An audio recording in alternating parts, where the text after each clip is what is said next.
Right, I'm going to conduct a really interesting interview today with a gentleman I've met at the Nigerian High Commission. Very interesting gentleman who's been connected with Nigeria for one way or another, probably over the last well, since 1970. I went to Nigeria in 70.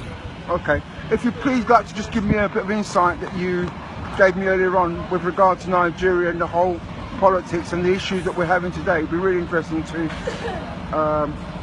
get an angle from you on what exactly happened. Well, for me, the problem today, it goes back to the Muslim conquest of the north with Usman Dan Fodio and the Fulani Hausa conquest of the north, and the north becomes Muslim. And when the British colonized the north in 1900, what do we, the British, do? We very cleverly rule with a few hundred district officers through the Muslim emirs. It was the best thing that ever happened to Islam in Nigeria, because before then, if you were a Muslim, you went, say, to the Tiv area, what would happen? You'd be dead.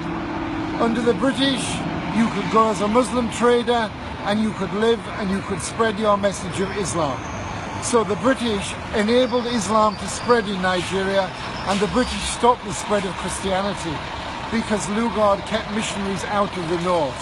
He only let missionaries go to the parts that were not under Muslim rule, like the Jos Plateau. So the Christian church in the Middle Belt thrived in areas that had never been conquered by the House of Fulani.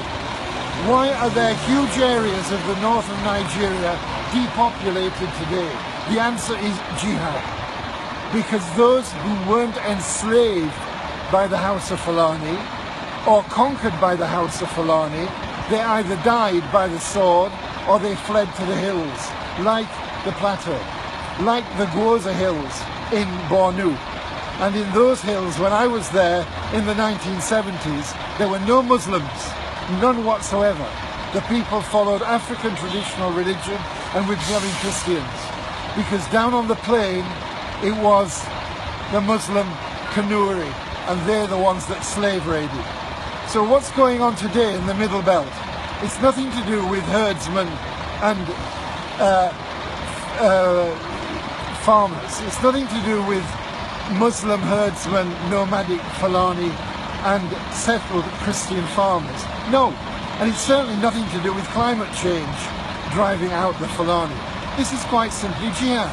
This is just an extension of Usman Dan Fodio's jihad by other means. But nobody in England dare call it jihad because they're all shit scared of being called Islamophobic. Well, I'm not. I don't hate any Muslims, but I think Islam is of the devil and it has to rule, and it must rule Nigeria. Islam a religion of peace? Don't make me laugh. Where is Islam a religion of peace? Where Islam rules. Where it doesn't, that is the region of war. That is Islamic theology. That's what this is. So those who are for violent jihad, in my view, they have the historic pedigree in Islam. They're the Salafists. Now, Islam is a broad church. Islam encompasses all lots of people. Most Muslims are not terrorists. But the people who are around us today, here and in Nigeria, who are terrorists, by and large are Muslims, and a particular kind of Muslims. They are violent Wahhabi Salafists. When I say that, I won't have some idiot accusing me of Islamophobia. They should credit me with a little knowledge of Islam, its history and theology. This isn't about Muslims versus Christians. It's about Islam must rule, Islam must triumph. And that's the case in Nigeria, and it's the case here too. Except here they can be a bit quieter about it. Thank you for that. I really appreciate it. And yeah, really interesting. Please, can I just have your name? Can you just tell me your name for? You give me yours, I'll give you mine. Okay, we'll just end.